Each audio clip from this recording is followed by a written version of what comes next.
Hello everyone, this is Selva and welcome to my YouTube channel. Today we are going to understand the mathematics and all the details behind the probe method for feature selection. Once you understand that, we are going to see how to implement it properly using Jupyter Notebook in Python. Now, this is not so common method because this method is not available in scikit-learn or any of the popular machine learning packages. Now, and why you need to learn, why you need to, this will be helpful is this is a very simple, very intuitive approach of feature selection that if you are going to use this and explain it to your clients or your stakeholders in your organizations, it's going to make perfect sense. All right. With that, let's try to understand what is the probe method. So let's get the goal set here, right? So you have a data set. It might be a classification problem. It could be a regression problem also. So the y here can be categorical or numeric, doesn't matter. So you have the variable of interest that you want to predict, and you have the various predictor variables which we call as the x. So we have x1, x2, so on and so forth till xn. Now this data set, typically in real world machine learning scenarios, in any data set, you can expect that some of the variables, some of the features that you have in the data set are sort of not useful, junk variables. In such cases, you want to make sure before you start building your model, you want to make sure that the variables that you have in your data are all useful variables before you even start building the models. There are certain reasons to that. We will come back and revisit that in the next part. Now, the goal here is you have this data set, you want to do a feature selection on top of this,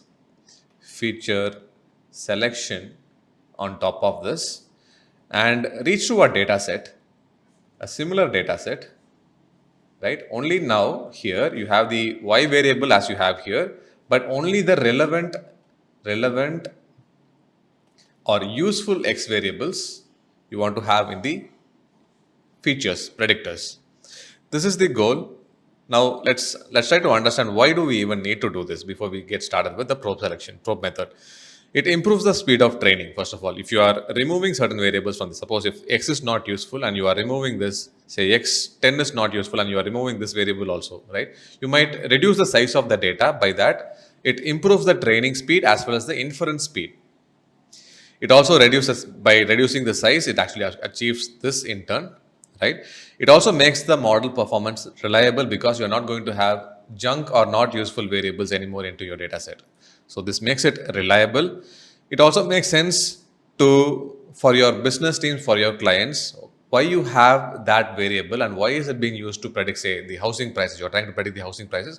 You want to have only the relevant variables that actually influence the housing prices. It's actually contributing to explaining the housing prices. Let's now try to understand how the probe feature selection method works. The probe method. So it involves 5 steps. I have listed down the 5 steps, but let's go one by one. So we start off with the original data set. Let's say this is the original data set. All right. So you have a y column here and all the different x columns, x1, x2, so on and so forth till xn. All right. So we start off with this data set. Now here we are going to add, as a next step, we are going to add a probe variable. On top of this, I'm going to introduce a new variable here. I'm going to call it as xp, p for probe. We are going to add one more new variable. This variable here is a completely random variable, random number basically. It's a random number sequence. As many random numbers as there are rows in the entire data set, right? So this is completely random. Random numbers. Why random numbers? Because random numbers, we know that they are not useful, right? This is sort of the benchmark.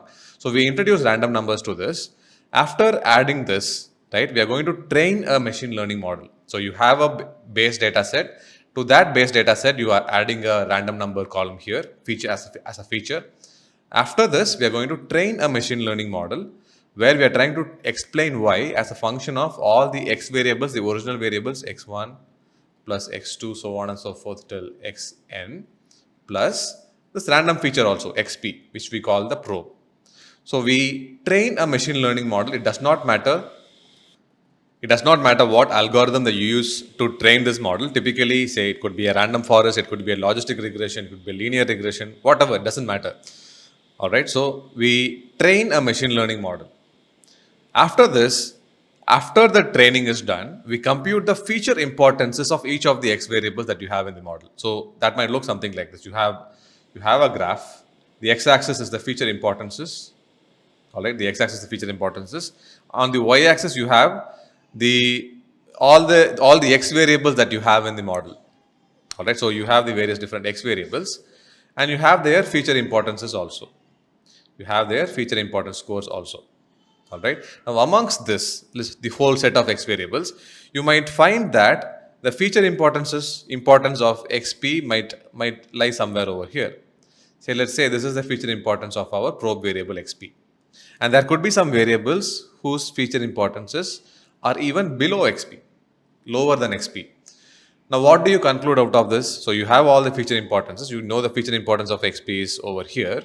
And there are certain variables that is having lesser feature importance than XP, which means these variables, these variables having lower feature importance than the probe variable are potentially junk or useless variables.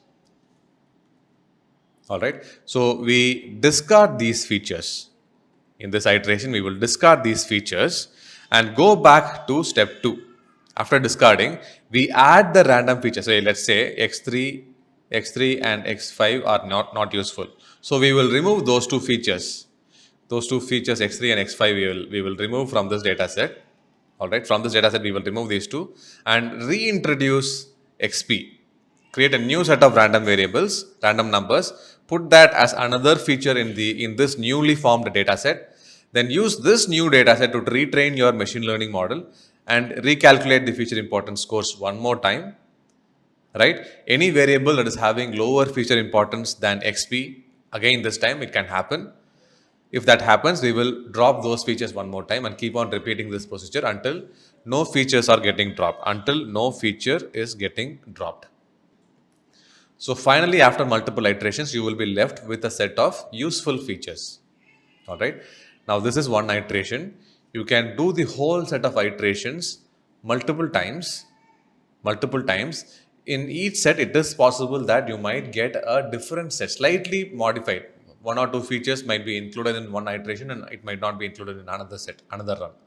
Right. So you do it multiple times and retain a union of all the useful features. That is nothing but the probe method. This is the whole logic behind probe method. So this is the probe method, but there is one other improvement that we can possibly do here. That's nothing but instead of introducing just one probe feature, here in this case, we introduce a random feature, which is a probe feature. So instead of just one probe feature, you can introduce multiple probe features. One could be a random feature, completely random feature. Technically, it is said to follow a uniform distribution. Random features are said to follow a uniform distribution. Right? You could have another feature that follows another probe feature that follows a normal distribution. Another that could follow, say, a binomial distribution. Right? So you can have multiple probe features. It's up to you how you want to design it. If you are not able to make a decision of what other distributions to use, simply go for random features alone. All right, just use this option to build your probe method. Now, if you have multiple such probes, what we will do is we will take the average of the feature importances, average of the feature importances of all the probe features. We compute the average, and all the features that is having a value lower than this average can be considered as a junk or a useless feature. This is the this is everything that you will need to know about how probe method works. Let's now try to implement it in Jupyter Notebook. Now, implementing the probe method is quite straightforward using the feature engine package. To use this, you will need to first install this using pip install feature engine. You can stop with this to get the latest version of feature engine. Here I have explicitly said I'm using the version 1.6.2. All right. If you have a more recent version at the time of doing this, please use the most recent version. Now you can check the version using this command. Now let's get started. First, we will import all the different libraries that we will need. NumPy, scikit-learn, we are going to use the dataset, one of the datasets from that. We are going to be using the logistic regression to train the model. right? We are going to be training a model inside the probe selection method, right? Train test split, for splitting the training and the testing data. Then from feature engine dot selection, we are going to import the probe feature selection module or the class. Now from this, we have everything needed. We are going to ignore the warnings. It throws out a bunch of warnings. Please turn this on, otherwise you will see unnecessary warnings coming up. Now we are going to use the breast cancer dataset. From datasets, load the dataset. We are segregating the X and the Y. Then use the train test split, pass in the X and the Y, and testing dataset size is 0.2, 20% goes to testing dataset, and set a random state. So this is how your features look like. So all the different features that you have in the dataset is over here. All right. Now from this set of features, we want to understand which of these are useful and which of them are junk features that we want to drop. That's the whole intention. Come the probe feature selection. Direct, straightforward. Just initialize this class. Probe feature selection. The estimator or the machine learning model that we want to use is logistic regression. Scoring method is ROC, the area under the ROC curve. Number of probes you can set here. It's all one means just one random number. One feature which is nothing but random numbers. Distribution we are setting as uniform, which means that this is going to be random numbers, complete random numbers. If you are going to set it as normal, it's going to create a normal distribution. It also internally does a cross validation, doing it multiple times. It will create 3 folds of data, 3 segments of data, and run this multiple times, and set a random state also so that the results are reproducible. So we have defined the class. Just call fit transform on the X and the Y variable, and your model gets trained. So this X underscore TR object that you have here contains all the information that we want about which features are useful. Now we are going to get the feature importances. Select cell dot feature importances, round up to 3 digits. So these are all the different feature importances. Amongst this, we should be able to find the probe feature, uniform probe here. See this uniform probe. So this has a feature importance of 0.107. So any feature that is having lesser than this value is probably not going to be useful. Isn't it? So these are all the potential candidates that are not going to be useful, which are nothing but mean concave point, area error, worst smoothness, all these different variables. All right, we are not going to go into details of what these variables are. We are just trying to understand how to implement the probe feature selection. All right, to see what variables to drop, you have a direct attribute, features to drop. These are the different features to drop. So that's all for now. If you have more questions, please do leave them in the comments. And if you have not done so yet, please do like the video, hit subscribe, and hit the bell button so that you get all the notifications. I also teach end-to-end machine learning and AI courses at machinelearningplus.com. Please do check that out also.